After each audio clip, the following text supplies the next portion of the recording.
Hi everyone, and welcome to our teaching and learning video for this week. We're going to be delving into one of our questioning series this time and having a look at this idea of chaining our questions.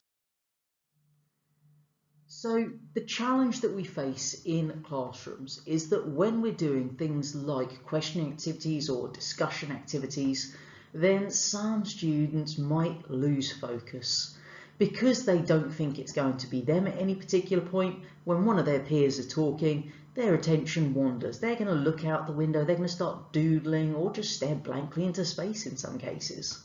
And they're not going to be focused on what answers are actually being given or what comments are being made.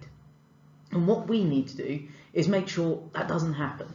We've got to make sure that all members of that class are focused on what their peers are saying, so that means they're not going to miss out on that valuable insight or that key bit of information that one of their potential friends has told them.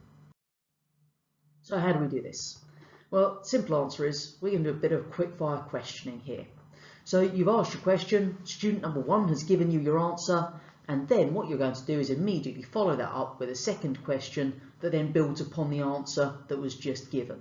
So what we're going to be doing there is we start off with obviously our first student, and then that second student you're going to select. We're going to do our cold calling technique as well in conjunction with this, because that means they have to be listening first of all to know what student one said so that they can build on that answer.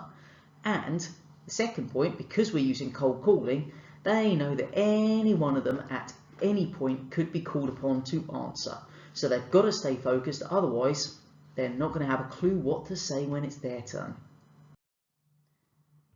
Now, once we've actually got that basic technique really embedded and we're quite comfortable with it, we can then build upon it and we can add a little bit more challenge.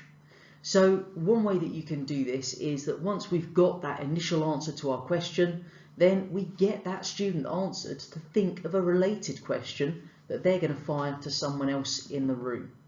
Now, obviously, just giving a free-for-all might lead to a little bit of an interesting questioning going on here. So you can do things like have some sentence stems on the board that you can then say, okay, well, let's ask a question that starts with a Y on that. So you're giving them a little bit of guidance as to what they could start their question with, because just saying, right, now ask another question, who knows what they come up with. So give them that little bit of guidance, use some sentence stems on the board, even direct them to which one they should be using or a particular aspect that you want them to ask a question around.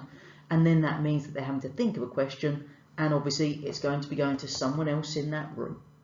The final kind of additional technique that we can use in this vein is calling on the expertise of a 3-year-old for questioning. Now, I know you're possibly sitting there thinking, why on earth would a 3-year-old be an expert in questioning? And at that point, I would say you clearly have not had a 3-year-old. Because if you have had a 3-year-old, then what they're going to do is when you give them an answer to something, quite frequently, the response you're going to get is why. And you will answer that why question, and you know what's going to come next? Why? And after you've answered that one, again, guess what? Why?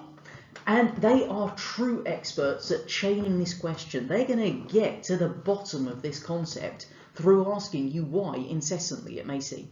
And my son does this to me quite a lot, and I do just answer him. When he asks me a first question, I will answer it.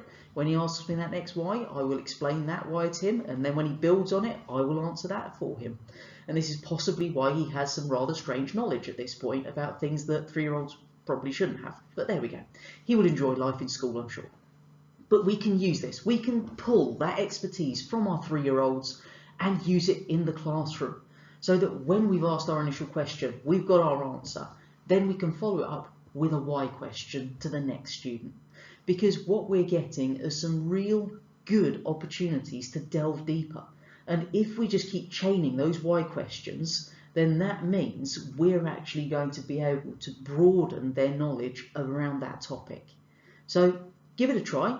Have a go at trying one of these techniques. Obviously start with the most basic, where we're just going to keep asking these questions to different members of the class, so they've all got to be focused. And then once you've got that, build up that challenge. Utilise that expertise from our 3-year-olds and what they've taught us there to really bring our questioning on in class. As always, don't forget to comment with your staff code in the actual comment section so that you can be entered in the draw for the department goodies. And of course, if there are any questions or observations you would like to share about how you've used this technique, then please add a comment which we can share with everyone.